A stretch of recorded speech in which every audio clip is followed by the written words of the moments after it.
Hi everyone and welcome. Wonderful that you're here today with me on Storytime 365. My name is Barbara, and as we move one day closer to Christmas, today's story is called Fletcher and the Snowflake Christmas. This is a book that's been written by Julia Rawlinson with pictures by Tiffany Beek. Earlier in the fall, we also featured another Fletcher story called Fletcher and the Falling Leaves. If you happen to have missed it, be sure to check it out.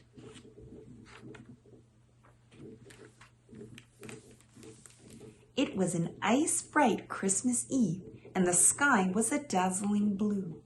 Every tree in the forest was frost-sprinkled and sparkling, and frozen puddles creaked and crackled under Fletcher's paws.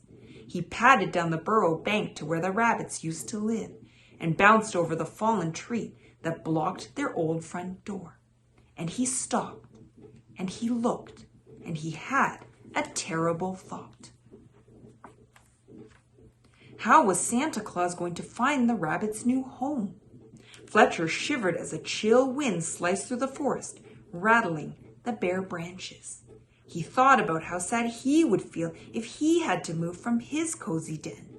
He thought about how the rabbits would feel if Santa Claus did not come. And then he thought about arrows. Fletcher began to search around, collecting sticks from the frosty ground and arranging them to make a trail of arrows leading to the new burrow. "What are you doing?" asked Squirrel, looking down from the branches. "Making a trail to show Santa Claus the way to the rabbit's new burrow," said Fletcher. "Otherwise, they might not get their presents," gasped Squirrel, and he scampered down to help Fletcher collect more sticks. Soon a flock of birds gathered in the treetops, their feathers fluffed against the cold, to see what was going on. "We're making a trail to the rabbit's new burrow," said Fletcher. "For Santa Claus," added Squirrel. "We'll help you," chirped the birds. The trail passed between bare trees and crossed the tinkling ice-edged stream. The sun began to set, turning the sky a dazzling gold. Fletcher and Squirrel shivered and hurried up the little hill to where the mice were draping their nest with leaves of holly and ivy. "What are you doing?" asked the mice. "We're making a trail," said Fletcher. "To the rabbit's new burrow," said Squirrel. "For Santa Claus," added the birds. "You'd better hurry," said the mice. "It's getting late. We'll help you." So Fletcher, Squirrel, the birds, and the mice finished the trail to the rabbit's new home, which was cozy and warm and sweet with the smell of blackberry pie. They gathered around the crackling fire, thawing out their icy noses, nibbling pieces of pie, and singing Christmas songs. And while Squirrel put on a juggling show with holly berries and mistletoe, outside in the shivery darkness, it began to snow. Fat white flakes tumbled softly from a heavy sky. They landed light and whisper quiet on the frozen ground.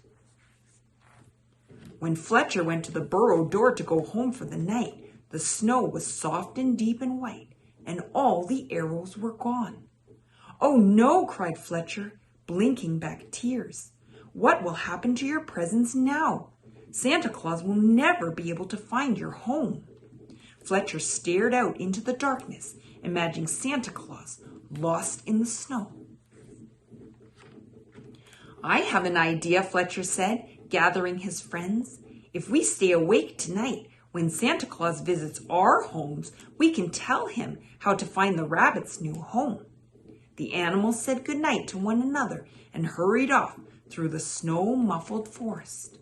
Fletcher snuggled down in his warm, soft bed to keep watch for Santa Claus.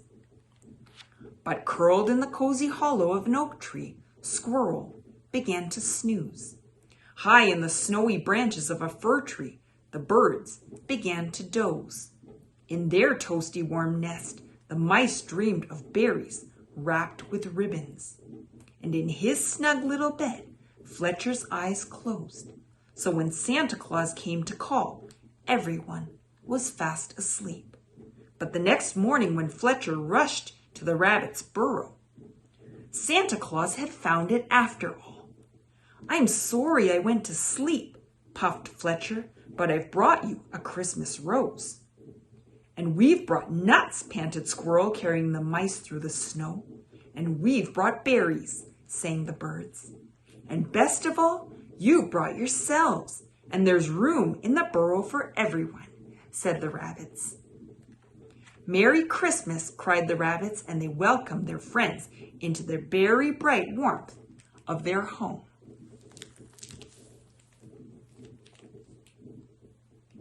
Thank you for joining me for today's story. If you enjoyed it and would like your own copy, please see below in the description for the link. Please remember to like and subscribe, and I hope to see you again tomorrow for another story. Bye for now.